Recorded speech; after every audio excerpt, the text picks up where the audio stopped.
Hi, welcome to the PhD Journey Unplugged podcast. I'm Dr. Sarah Gordon. So happy to be back on episode 36. And as you can tell, I have a guest with me today. I'm not by myself. This is my friend, Andrew Schubauer. And hi, welcome. Thank you. Thank you very much. I'm super happy to be here. Yeah, Andrew and I I are really going to look have a forward, go ahead. Go ahead. I was gonna say, I really look forward to our topic today. Yeah, That was Andrew and all. I are going to have a really wonderful conversation. I'm titling this podcast today, A Kinder Path to Self-Fulfillment. And we're going to talk about how to grow, have a growth mindset, and be a little bit kinder to yourself on that journey. Before we get started today, I like to always say that the information in this podcast is for general informational purposes only and should not be taken as professional advice. And also, before I introduce my guest and we get into our topic today, I just want to say it's great to be back. I took a little break. I was away in overseas and visiting my son and his fiance, and it was just I always talk about on the podcast about pushing yourself outside the comfort zone or your comfort zone, and I really did that, and it really enlightened my perspective and brought so much joy to my heart. And it was just such a positive experience. So I'm glad to be back and bring new insights. And I think having my guest Andrew on the show for this episode is perfect timing based on just what I just experienced myself in my own journey. So I'm going to introduce you, and I know you're humble. And so, but you have quite a background. And first, I'll say he's the founder of Mountain Wisdom. It's health, one-on-one health and wellness coaching. You can go to his website, mountainwisdom.com. Is that correct? Yes. Correct. Yep. And you can read For his Mount, story. Excuse me? it's Mountain Wisdom LLC. There is a children's group or a camp called Mountain Wisdom, so I do need to make that clear. Oh, interesting. Okay, Yeah, it's a youth program.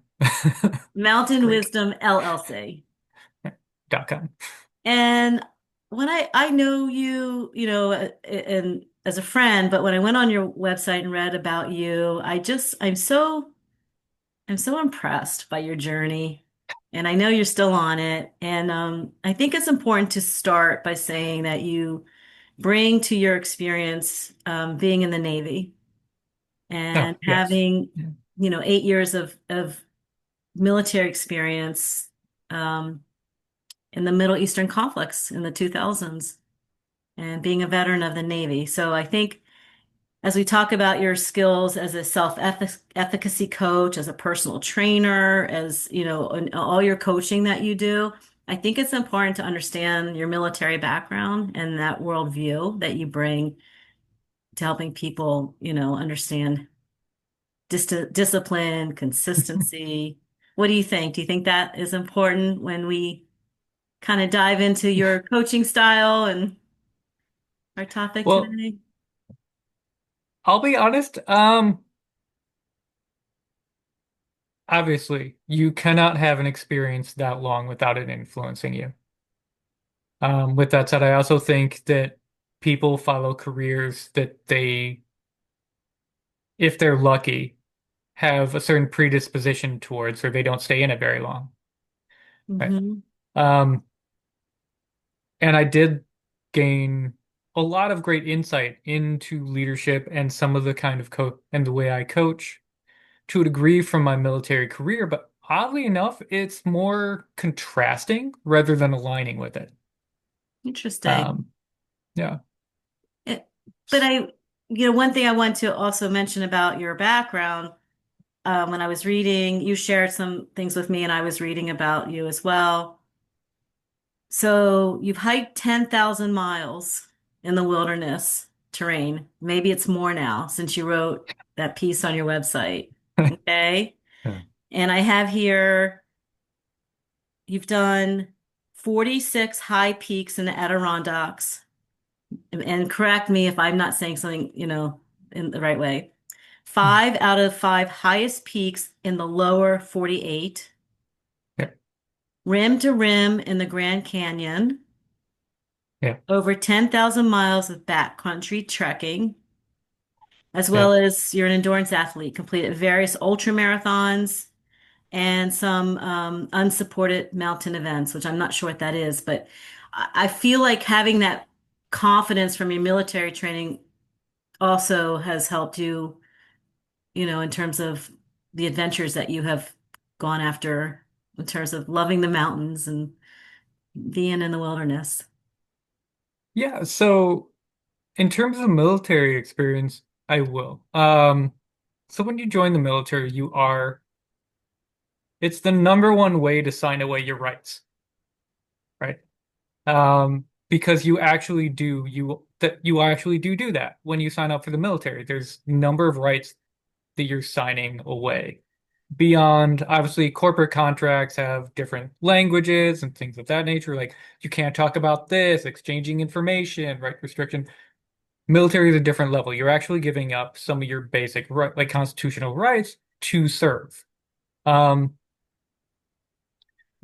so with that, you're also in contract that is not easily breakable, and comes with strict and very clear punitive measures if you do, going AWOL, right? So you really are tied to the situation you agreed to. And through that, there are certain aspects of resilience and positivity and positive mindset that not everyone adapts, Mhm. but that you do need to adapt to in order to reach your maximum potential. Um, and by maximum potential, I'm not talking about what we're actually maximally able to accomplish because our potential is infinite. So there's no way to even reach your maximum potential, right? It's not possible. Mhm. It never dissipates. It just keeps building, right? Um, but it does put you in a situation to prime you for stress management, um, and emotional intelligence. That's actually interesting story. I actually got into it because I had a bit of an anger issue when I was younger. And I thought the military would force me into, I actively worked on it myself, but I had an incident too. We're not going to talk about it on this podcast. But We um, all have our we're not going to stories. talk about it. But yeah, so We all have but our it stories. definitely it encouraged me to recognize the need for outside assistance.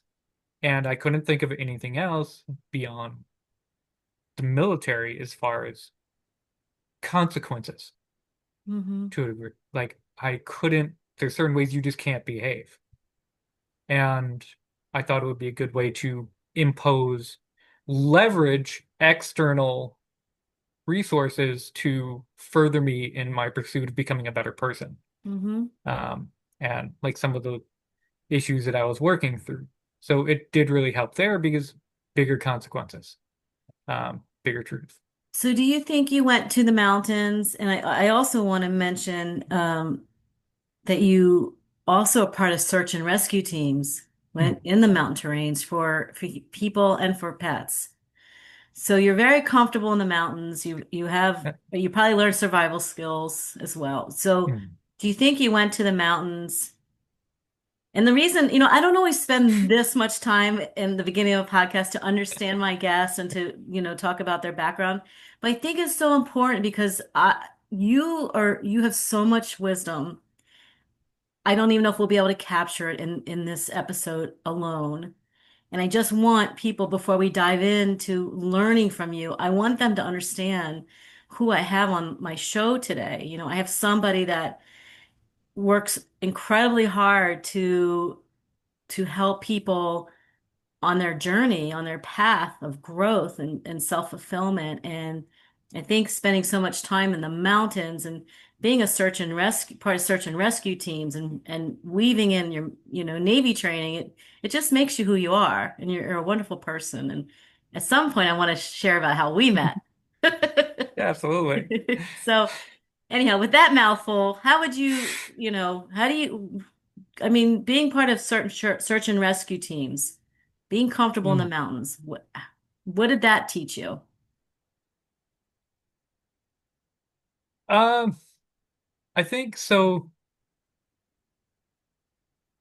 A lot of it is just opportunity. So I want to make something really clear, and this is we can sum up all my accomplishments. I want to make a really statement that might seem odd. Maybe, as you said, maybe I'm overly humble. I have never once in my life considered myself an ambitious person, but I do believe in constant growth. Love that. So I was actually in the military when I really reconnected with the mountains.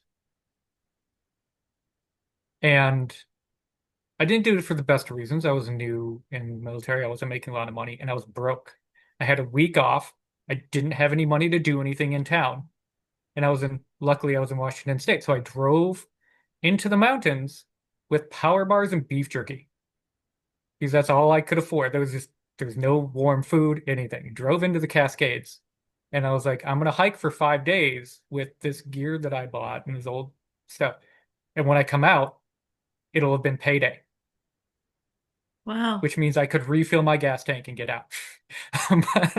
So, so it was almost like forced therapy. And I've always been attracted to nature. I think grounding and centering ourselves is very important, but it Mhm. has taught me something or reconnected me to something that we like to ignore. We like to align ourselves to micro identities, or I call them micro IDs, and it takes away from the fact that we're humans, we're animals, we're creatures of the earth, Mhm.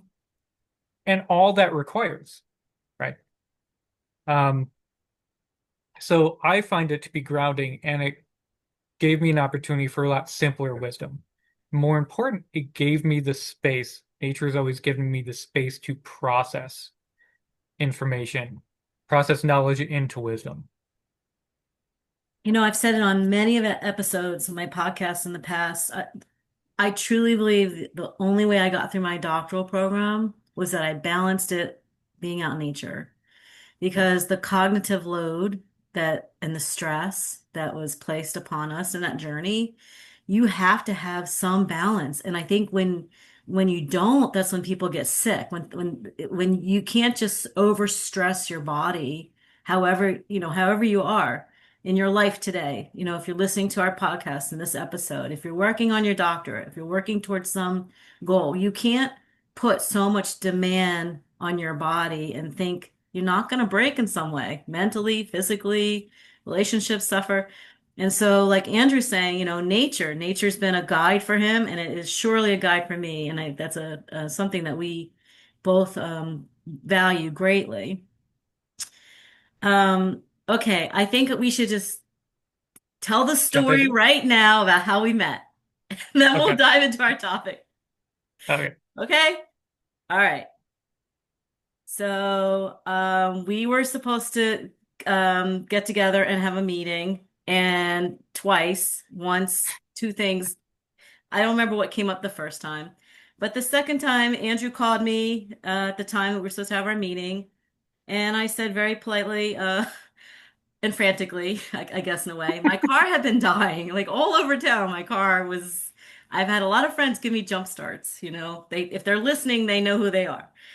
So I said, "You're not going to believe this. My car is dead in my driveway, and I just can't meet with you right now." And lo and behold, I had to figure out how to, I don't even remember. I somehow I was able to get my car jump started, get it up to the auto parts place. And I was like, and I don't have a ride back. And now, granted, Andrew and I had never met yet. A friend of mine had given me his number. She knew we had a lot in common, and was could see that it would be a good connection. And out of nowhere, Andrew offered to pick me up at the auto parts store and my mom and all her gear and drive us home. And then helped me with everything to get it into the house. And like we didn't know each other, and it was a leap of faith. He had offered, and I think I said no, it's okay, I'll figure it out. And then I think I called you back in like 5 minutes, and I'm like, you know what? I really could use your help. I mean, I just sometimes in life, and if you want to call it serendipity, if you want to call it, God, whatever it was, the stars aligned. Sometimes in life, people come into your life at the exact moment that you need them.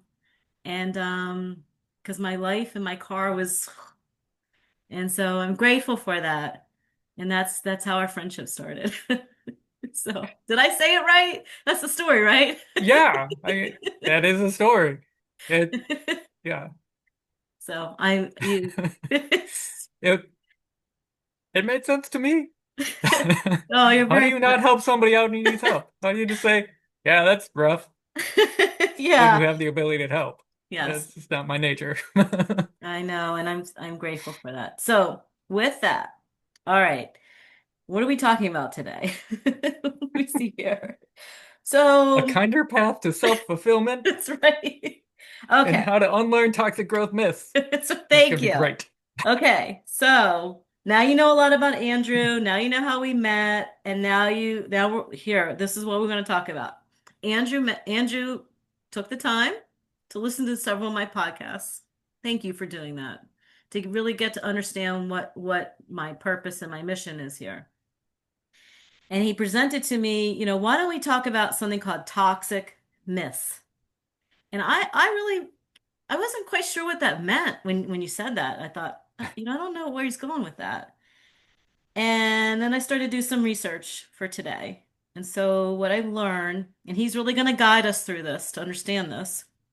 But what I've learned is these are statements that we hear in our culture that push us towards self-actualization and productivity, right?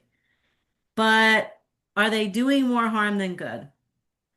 So are they setting us up for a constant cycle of, we're always working towards self-actualization and growth and all those kinds of things, but with some of these myths, can we ever truly get there? And is it the best approach to get there? So he presented these 5 statements. I'm going to read them, then we're going to go and dive into each one. And I'm going to kind of let you take it from there. Okay? That's good. Okay. So the first statement, like I said, I'll read them, but then we'll go back through each one of them. So the first statement is just hustle harder, aka you can sleep when you're dead. And when I first heard you say that, I thought, wow, that's kind of, but it's true. We have this, you know, harder, and don't rest and push till you're dead type, unfortunately, mentality. Okay. You have the same 24 hours as everyone else.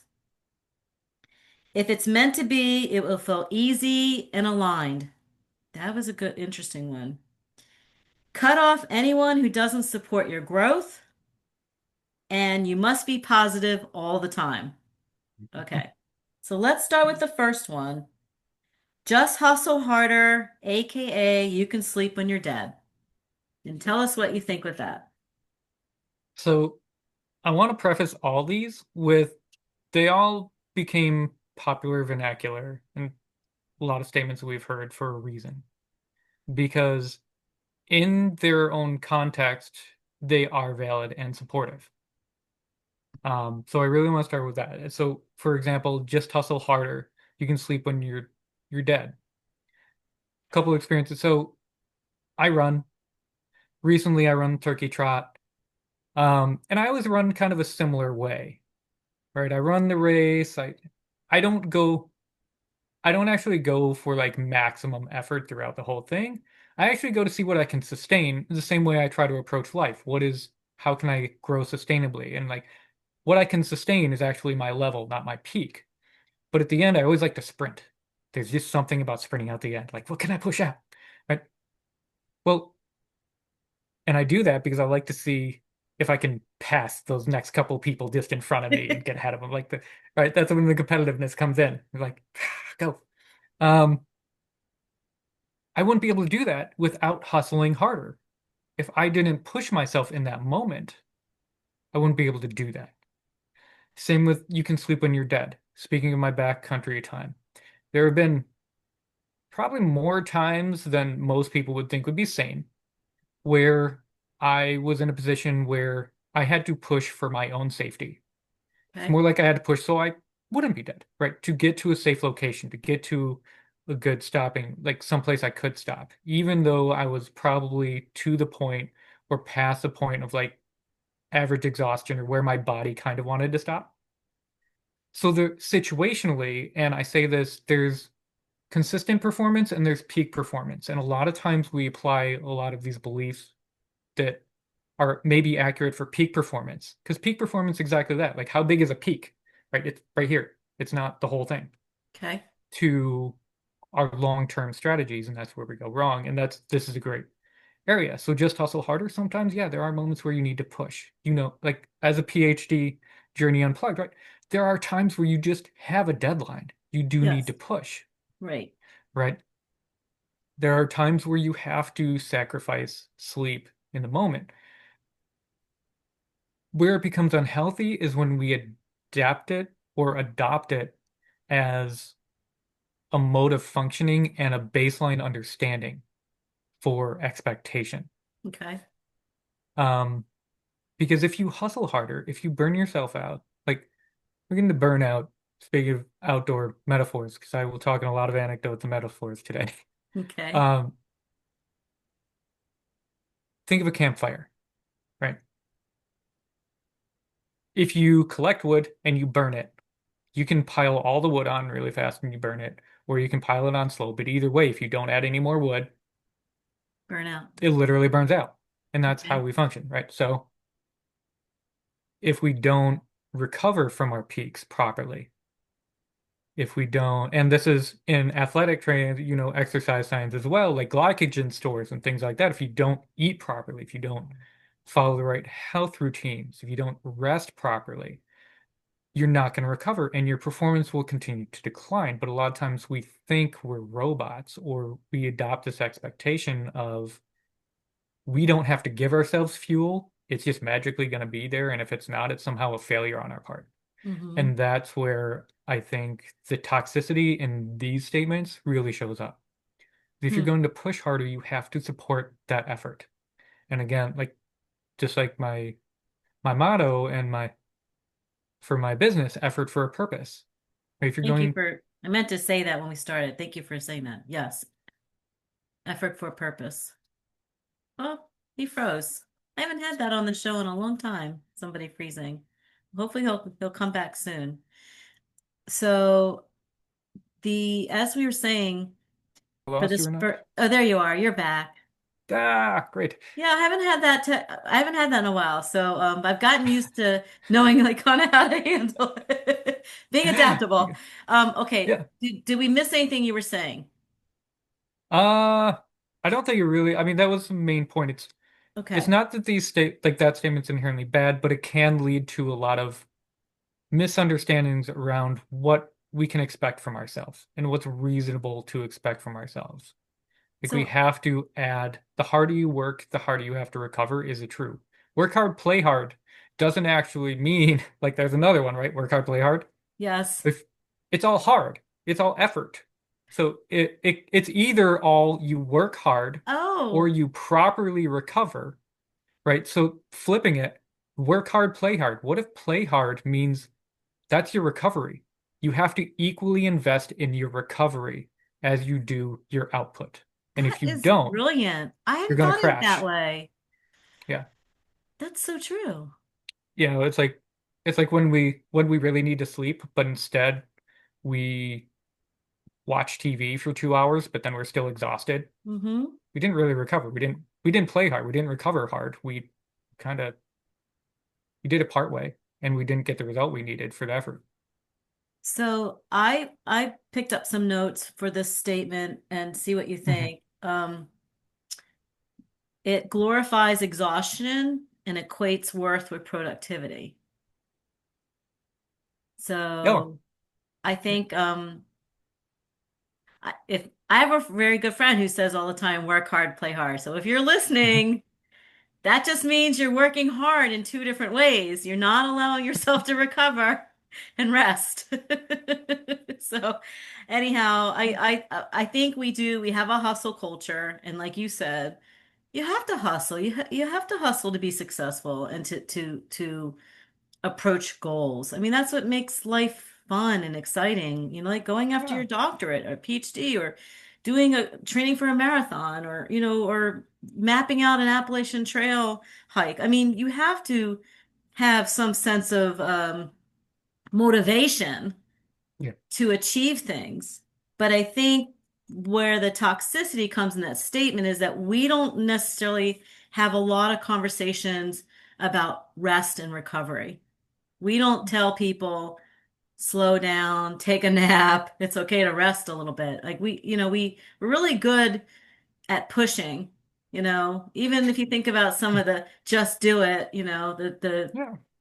Madison Avenue marketing for our lives in terms of being athletic and productive. We don't Mm. necessarily tell people that it's okay to pause, allow yourself rest.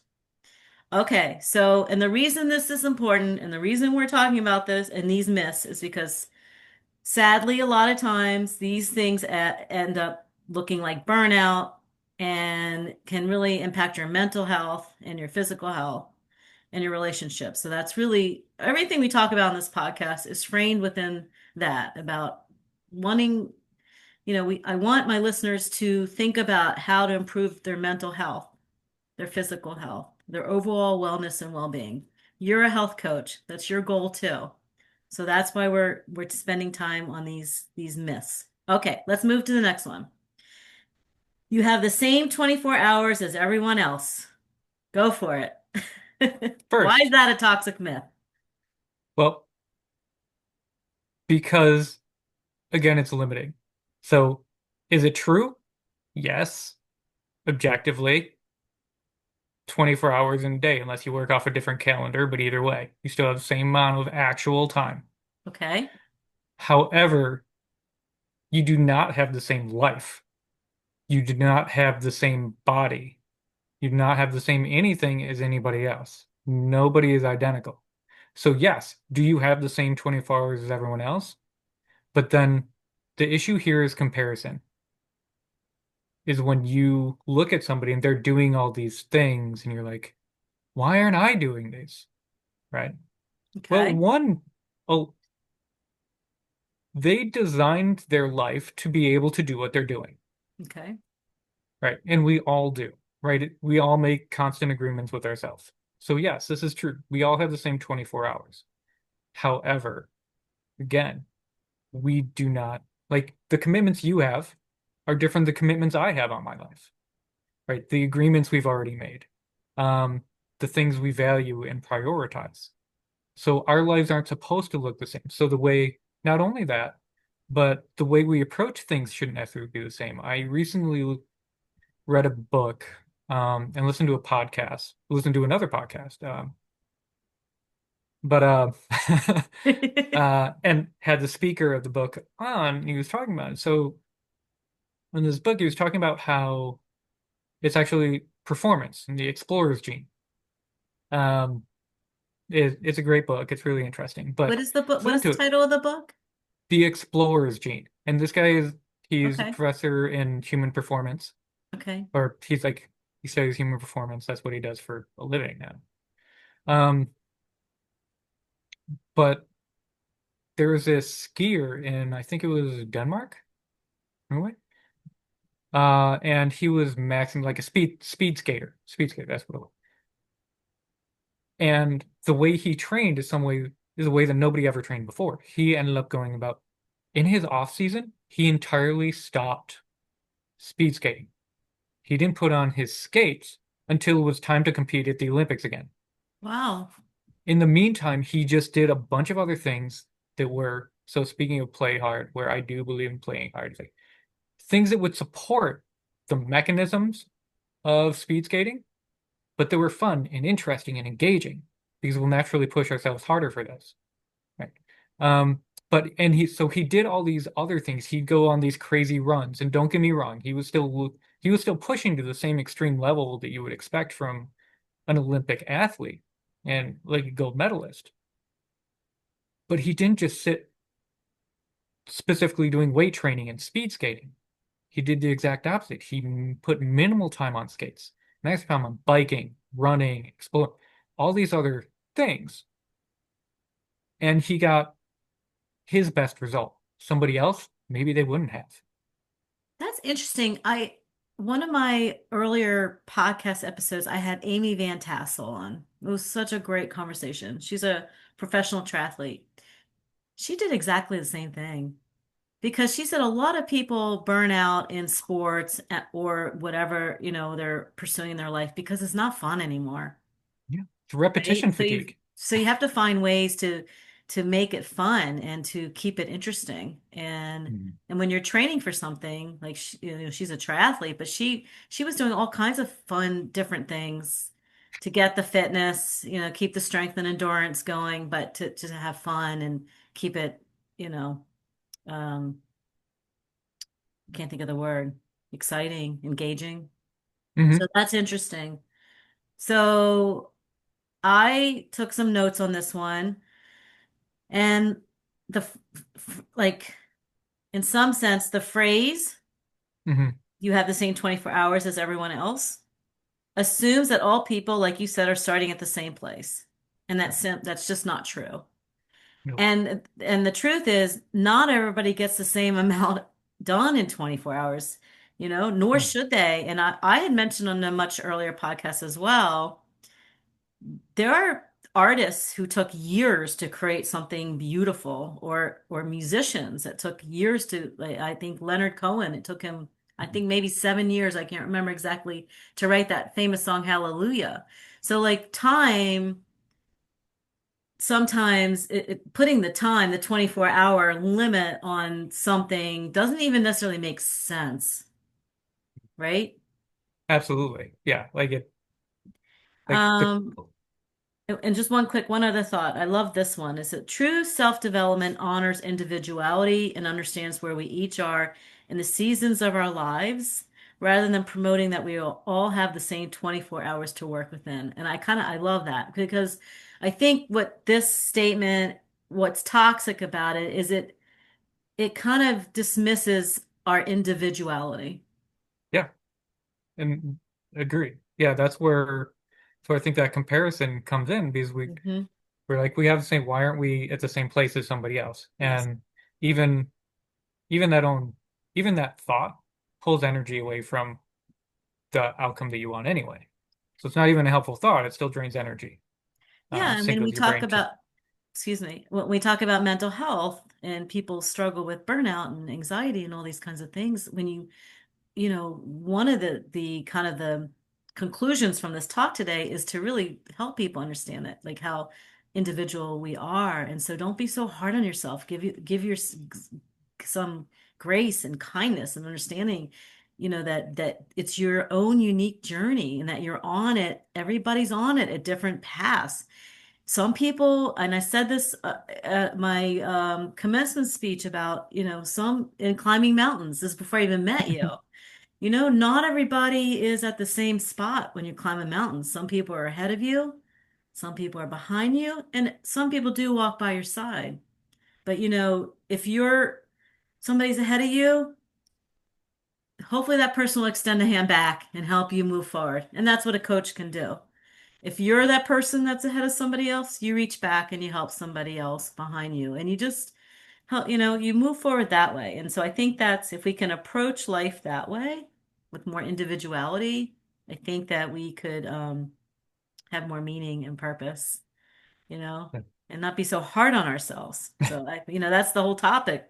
Be kinder, towards Mhm. self-fulfillment. Don't create these toxic environments for ourselves. Okay, the next one. We might have to do a couple of these together because I would Yeah. love to really dive into each one as an episode, actually. Okay, three. If it's meant to be, it will feel easy and aligned. I love this one. You go first, and then I'll put my 2 cents into it. Okay. It's So, alignment. It's easy. It's everything. right. I think I even said it. The stars aligned. The start, right. Yeah, yeah. But yeah, so it was meant to be if we aligned. So on some level, I want to agree, Yeah. right? So I'm a big proponent of alignment, and in my coaching, identity alignment is very important. However, again, it's where we're attributing things to. So for one example, like you said, I love climbing mountains. I love being in the backcountry, right? It's aligned with me. It's very aligned with who I am as a person. Okay. Is not easy. It's not. So it Right. may be aligned, but not easy. But Okay. the other place that it's toxic and very limiting is when it comes to personal growth. Right? Aligned and easy is all about comfort. Aligned and easy means we're staying the course, right? And our bodies are designed for homeostasis in all regards, right? Okay. Is sympathetic mechanisms, parasympathetic, but also the way our brain processes, we are pattern recognition champions. It's what our brains do. It's how we filter, how we develop our identities over time. You look at developmental psychology, neurons die, they link, they strengthen, pathways are formed. Hmm. Um, so when we're trying to change something, and this is where the alignment is a little funny because it can be aligned with who we want to become or an outcome we want. And it's a good outcome, right? It's an advancement of ourselves. But in the moment, it may feel neither easy or aligned. For my 40th birthday, I wanted to go back and do a hike that I tried when I was in my 20s, and I failed to complete. And I also wanted to do it with a six pack What does that because mean? I wanted to have a six Oh, pack abs. I'm like, wait, six pack of beer, a six pack of Yeah, something. yeah, yeah. Maybe it's a Nope, backpacking term. nope, Oh, no. it's It's literally just I want to have six pack abs. I was like, I'm gonna be 40. I want to look sharp, and I want to do this thing that I hadn't that I failed to do like 20 years ago, right? okay. So I had to cut out I had to cut out all my sodas. I had to cut out all my ice cream to cut out all these things. And it was not easy. Biologically, it didn't feel aligned because like I had to change how started doing intermittent fasting for it, like when I stopped eating, right? All these things I had to do, it didn't feel easy, but also biologically and neurologically, it was not aligned with me at that when I started. It was very hard. It took a lot of work. Was it aligned with my ultimate goal? Yes. And that's why I say alignment is a little funny. But a lot of times you do things that don't feel aligned, but it's because it's not currently aligned with it's not aligned with your current state. I, Even if it's aligned with who you actually are inside, hmm it's not aligned with your current state of being, like the way you're presenting and your I habits. would I would take it one step further and Sure. say, because in my own personal experiences, I'm a true and I've there's a great book, The Obstacle is the Way by Ryan Holiday. I truly believe I mean, it's so nice to float through life. I had that experience in England. My son, his fiance, they handled everything. It was an amazing feeling. I think it's Yeah. all about balance. You need those easy, feel great, alignment, everything feels great. You need it Yeah. all, It's right? restorative. Yes, it's restorative. It's a great word.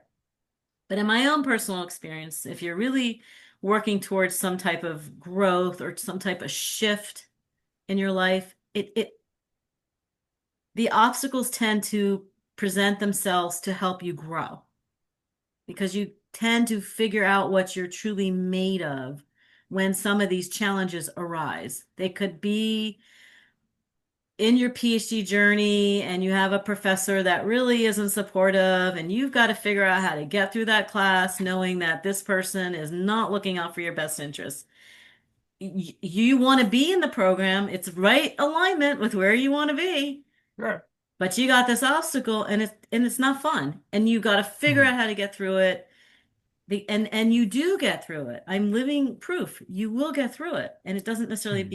it's not necessarily a fun, easy process, but you grow in it.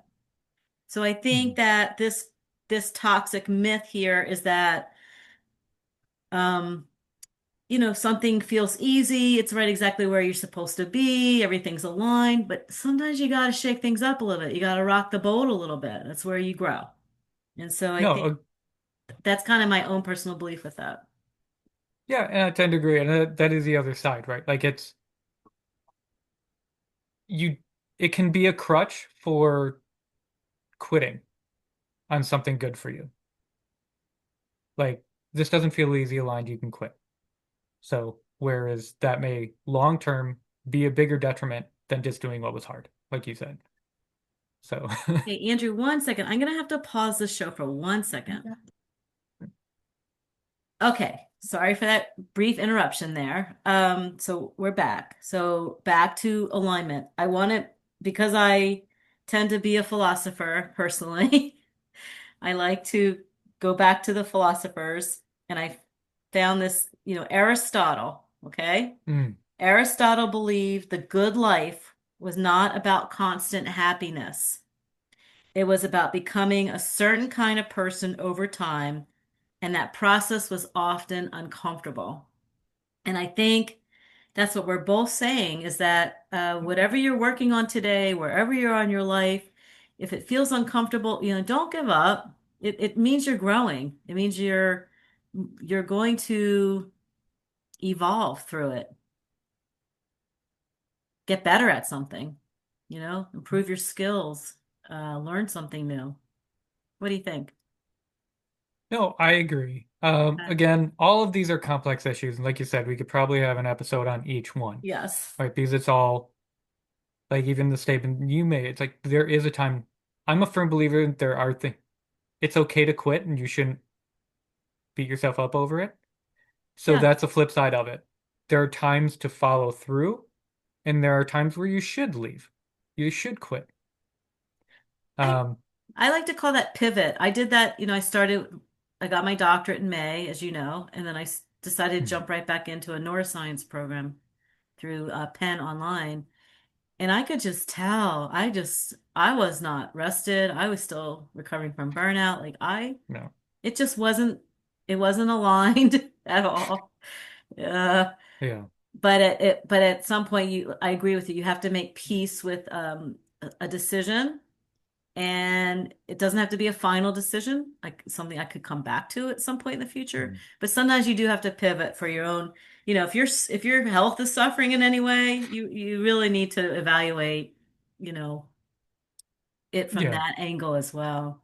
Or if you've just grown as a result of your experience into new wisdom that has you I like steering that. someplace else. It's true. Yes, I love that. Back to our individuality. We all, for some of us, it's hard to they always say failure, right? We learn so much in failure. And anybody who's achieved anything great in life most likely has had some failures along the way. But Sure. failure's hard. It's a hard one to swallow, It doesn't feel good. So, okay. Have you ever failed at anything?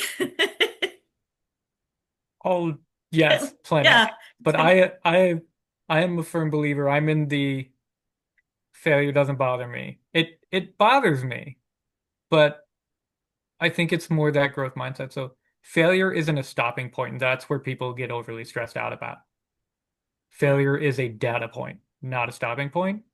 I And like that's the that. most important thing that I'd say about that to take it away. It's like you said, any experiment, any thing, it's like it's the best wisdom we have. If it doesn't work out, are you a failure because a hypothesis didn't work out? If you come to the right hypothesis? No, it was a data point. Say that again. Failure is a data point, not a endpoint. What, how did you say that?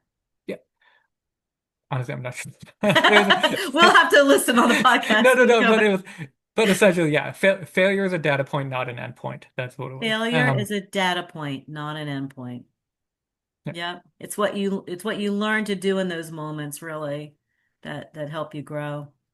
yeah, it's the Um, information that you receive. okay, so are you comfortable moving on to the next one? Yeah, Okay. Cut off anyone who doesn't support your growth. That's a tough one. it is. All right. Why is that toxic? Is there any positive and why is it toxic? There is positive. Um, you know, if you ask anybody in botany, they'll agree, right? Um, cut off a dead limb because it's still drawing energy from the growing ones, right? Hmm. So there's wisdom to it. And there's also wisdom to active antag active antagonization. Words are hard sometimes. To your growth. For instance, if you have somebody who's constantly pulling you from your path or pushing you out of direction, saying, no, you should be doing this. No, you should be doing this. They're an active disruptor, an active aggressor towards what you're pursuing. Hmm. Yes, stop engage. It would be a good idea to minimize those interactions. But where it can become really toxic is it can create a very insulated, isolated mindset, which will not support your growth. It can create a like, oh, if the way you think doesn't align with the way I think, then you're wrong and I'm not going to talk to you anymore. You know, positive inquiry, being open to new ideas, we should do that. So just because someone's resistant, not only that, everyone has different knowledge. Like just because I'm resistant to what you're telling me doesn't mean it's not A, true, B, wouldn't help me, and C, couldn't get me further than I get if I ignored it. Hmm. So there's people who now the flip side is, and this is the trick, that they may actually be supporting your growth, but we don't feel they are. We feel they're harming our growth. We're like, no, because with that resistance, we feel less easy and we feel less aligned Hmm. because we're getting dis-ease because of a disagreement or a different viewpoint. Yeah. Uh, It this as we work through these and we have one more. This one feels like the toughest for me mm, because I tend to think, like you said, sometimes you have to carve out your path as you're working towards something in your life. And for me, like one of the biggest strategies getting my doctorate was learning how to say no to mm, things that could have been viewed as distractions to that goal, mm. right? And some of the, relationships tend to suffer a little bit, but they don't necessarily have to. But I feel like this is a hard one because how do you know? How do you know that somebody's challenging you? And if you are open-minded to hear their viewpoint, you might grow, your worldview might grow, your perspective on something might grow. You might understand that they are actually looking out for your best interests because you have blinders on, you can't see it. Sometimes other people have more clarity, right? So how do you trust that process and let them stay in your life versus it's just this is a complicated one because it also comes into forgiveness, people who, like who are really not good for you in your life, and how where do you forgive them or when do you really cut somebody out and move on? This is a tough one. I would agree, and I think it really comes down to, I mean, to be honest, a little bit of that alignment and a lot Hmm. of the things we discussed in the future or in the previous ones. So the 24 hours are individuality. We need to normalize recognizing what truth we're feeling inside. Like what is the truth? And also learning to see try to be more objective about seeing results. Right. So you know more than anybody else. I will never ever be an expert on you, Hmm. Sarah. Never. Not in Neither will comparison to I. you. Right. But comparatively, you will always be the definitive expert on you. Try to be. So it's a matter of learning to listen to ourselves as developing skills, and that's why this is so hard, It is a hard right? one. Um, because it requires intuition in large part. Um, and our intuition, as we know, can steer us wrong. But a lot of times you can assess it. It's like try to remove it, step back, third party observer. Like, what are they saying? I like Look at that. what I'm doing. What am I doing? What is my goal? Right? This is my goal. If I implement what this person is saying or what they're doing, how does this enter into the goal? Is it creating an obstacle or a barrier, or is it building the foundation and support and ultimately supporting? Is there a way to integrate it where it does align? Does it actually align with my outcome or does it not? But the other thing that I think is toxic about this is it's aggressive. Okay. You can't cut someone without it being an aggressive movement, Mm-hmm. but you can easily just continue walking. It, You can just I, outpace someone and just allow the distance. If someone's right next to you, they're loud.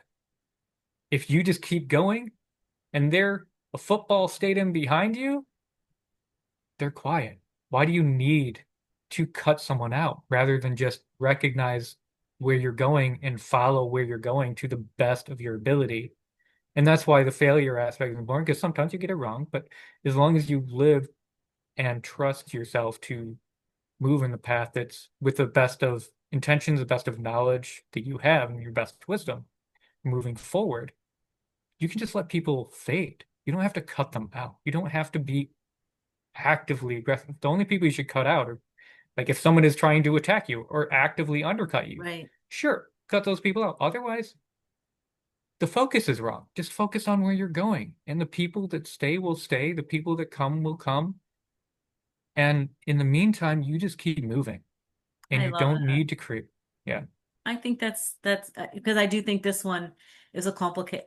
They're all complicated. They're all multidimensional and dynamic, and again, individual. And so, but I think that's a really great lesson to teach people. I have a little note that says healthy development because sometimes we do outgrow people in our Mm, lives. Healthy development includes discernment, communication, and forgiveness, not just cutting mm, people off. But each one of those words, even though when I read them and they sound great, each one has their own.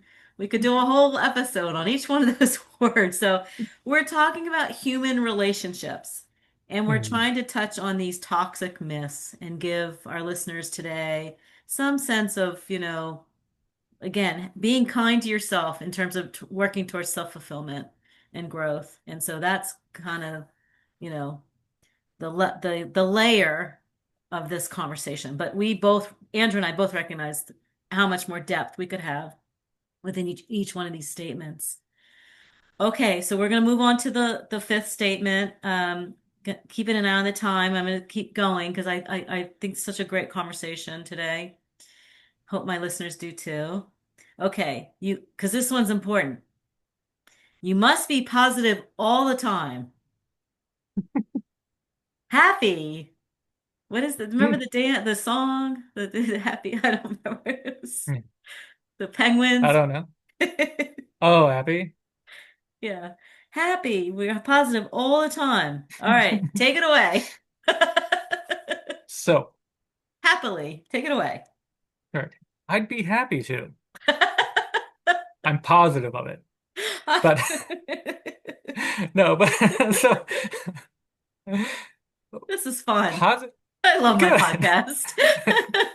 This is fun. Positivity is Okay. important. I will Yes. say this. So positivity is important, Yes. but where it gets really toxic and is in false attribution. Like when we try to say everything is a positive, because we're denying our individual reality, and let's be real, reality is 100% individualized. Okay. The way we think, the way we process, what we remember, it's individual. There's always variances, right? True. So you and I, we both remember how we met, Right. but what we remember and the experience, the emotional connection to it may differ, right? It's true. I was in crisis mode because I couldn't figure out how to, I had my mom, I couldn't figure out how to get home from the auto. I mean, and you were this, I first said you dropped into my life, but then remember I said to you, you were more like a feather. You just floated into my life, fixed everything, and it was amazing. Right. Right. And for Two me, that experience realities. was like, for me, that experience was like, okay, and this is going to sound weird. I don't think we ever talked about this. Get to it real quick and then get right back on topic. Sure. But difference of perception, I was like, well, I really want to do this. I like Sarah. I like what she's doing with the podcast. I want to be part of this. What's the smoothest way to make today happen? Well, also I get to be of service, which I like. So by helping her, we can make this happen. We don't have to delay our connection. And I get to meet her, which is great and was a plan anyway. So this is all win-win to me, for That's me, awesome. right? And that was my whole process. I was like, I get to meet you. I get to be helpful. We get to Yeah. stay on track with connecting like we wanted to. Win-win Right. across the board. So I didn't have to experience all the difficulty that you were, obviously. So our experiences of in there were very different. Yes. Um, but ultimately, why did you agree? I would say, and this is where the flip side is, right? Like you shouldn't try to attribute that whole, like I wouldn't encourage. I won't say you shouldn't. You need to be honest about your own experience. But I would never attribute an unpleasant event as pleasant. As pleasant. Yeah, if it's unpleasant, It I was will own it. unpleasant. It was unpleasant. That's it. Right. Let's not Why sugarcoat am I it. Yeah, Yeah. why sugarcoat it? Why am I false Yeah. attributing just so I can be like, no, this was a great experience. No, this was unfortunate. I'm so happy Even if my something car is else happened, dying. yeah, yay, my car's dying. I'm so happy I have Right, to now go buy a brand new car. right, right. It's like, it was beautiful. And retrospectively, sure, you could make it, and I won't even disagree with this because this can potentially be a great way to look at it. But like, my car breaking down was actually just opening a pathway for me to embrace the new experience in a new vehicle and with no problems. And I say it I know it sounds terrible, but, and in a way, you can look at that, right? You can attribute some of that positive, but Yes. I'd still never say, but my car breaking down was fine. I wouldn't deny it was inconvenient. I wouldn't It deny could have any of been that. worse. It could have Right. been, I always say, everything is relative. You put life in perspective. I could have broken Mhm. down on a major highway with my mom.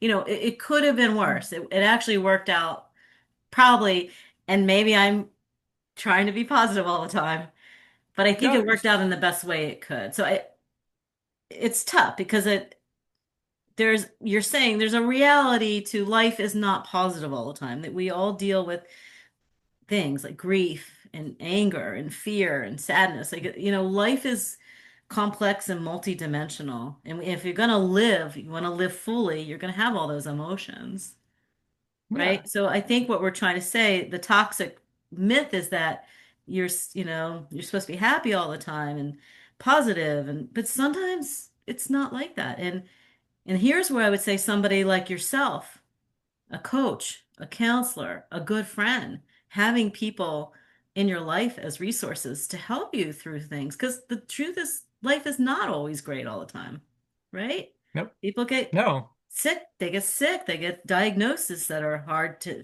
handle. And so I think that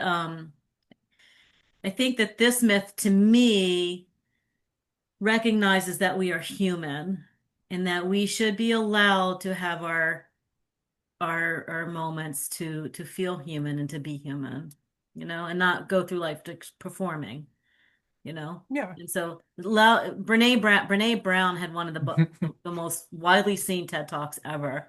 And the yeah, whole thing was about vulnerability, about allowing yeah. yourself to be vulnerable. And it had millions of views. And so Yeah. obviously she hit a nerve, you know? Brené's great. Yeah. Yeah. I have a couple of her books. Yeah. So that was Uh, so um, okay, so let me let you finish this with about this statement. You must be positive all the time. See if you have any more thoughts about it. yeah. So I think the difference is don't sh never try to shift an emotion. Okay. or not shift, but never try to deny an emotion. If an emotion occurs, accept it. And that's the main issue with being positive all the time. If you experience a negative emotion, acknowledge it. Now, what I do believe in is always focusing on a positive outcome all the time. Okay. So regardless of what happened, how can I move away from a negative state and into a more positive? And positive is literally like positive and negative on a number sheet, like mathematics. Like, is this a plus in my life? Is this a negative in my life? Okay. So right. I like So that. I don't I really like to not overcomplicate things um when it comes to all that stuff. So it's like when I say positive outcome, it's not what anybody else sees as positive. It's like based on what you want. So if you want to feel sad, and in this moment, what you need is to feel sad and let yourself cry or break down or something like that. That is a positive outcome for you because it's you're recognizing I need to heal. I need to be in this moment. I need to It's a allow this. release. Yeah, you need that release. But if you notice in this moment, like the Stoics, right? Stoics didn't believe in not denying emotion. Mm-hmm. They believed in healthy processing, emotional management, right? Um, so it's like if in this moment the positive outcome is not to break down, but if I can recognize this discomfort, yet still be aware of what I want and work towards that outcome or that state of being I desire, then I'm working towards that positive outcome. So ultimately, it's what's going to serve you the best in any moment. I do agree with. So I don't believe in being positive all the time, but I do believe in focusing on a positive outcome as described by your own operations and your desired outcomes. Hmm. And that's where I'll leave it. That's wonderful. I almost want to just sit for a second. I'm actually gonna go back and listen to this podcast myself multiple times to learn from it.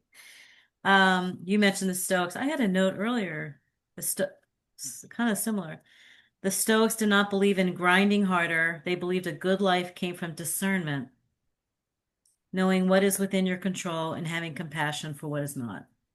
Yeah. There's so many. I mean, here's what I'll say. Life sometimes can get messy. We are not perfect human beings. We Mhm. can try to do all these things and even these myths, we can try to do the opposite of the myths. And sometimes you just got to put your best foot forward, you know, and recognize that you're going to fumble a little bit and and give yourself some peace that you're just you're not perfect. We all make mistakes. We all, we should allow ourselves, again, back to the title of the podcast, some kindness and where I'm trying, yeah, a kinder path to self-fulfillment. So, um, all right. Well, those were the five statements. I would love to have you back and just talk more about some of these, from maybe more of like a mental health and physical health Oh, perspective. And because with every one of these, when anything is out of balance in your life, you're gonna see things like getting sick, mhm. burnout. Burnout is different than depression and anxiety, Mhm. but you can be depressed and feel anxious from burnout. If Mhm. they're not necessarily the same, There's there's right? physical and cognitive overlaps.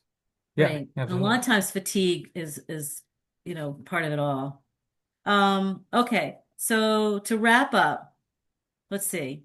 I wrote this kind of goal. I think this kind of defines this conversation today for both of us. A kinder path to self-fulfillment does not reject ambition, growth, or purpose. It simply refuses to sacrifice health, relationships, and humanity in the process.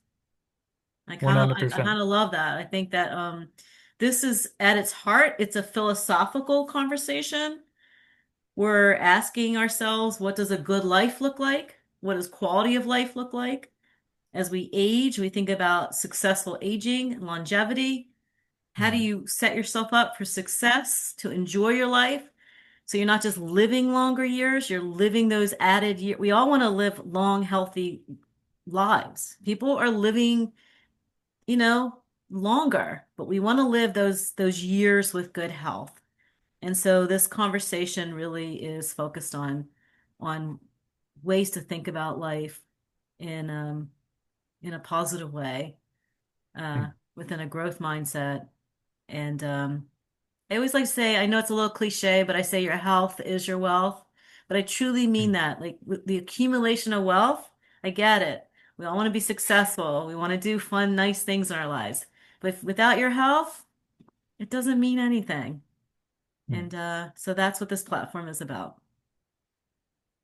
Anything else?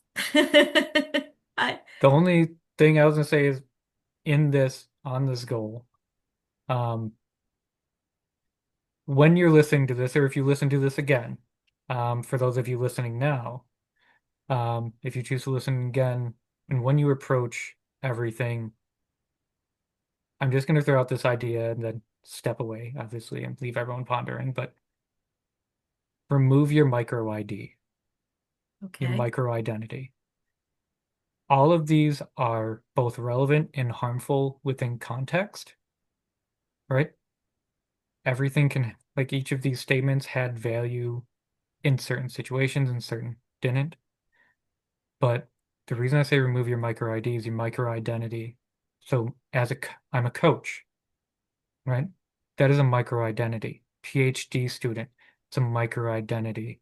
Doctor, lawyer, triathlete, they're micro identities. Even if we often allow our understanding of these areas of our lives to, we try to turn them into our entire identity and remove the fact that we're a complete person in any given moment.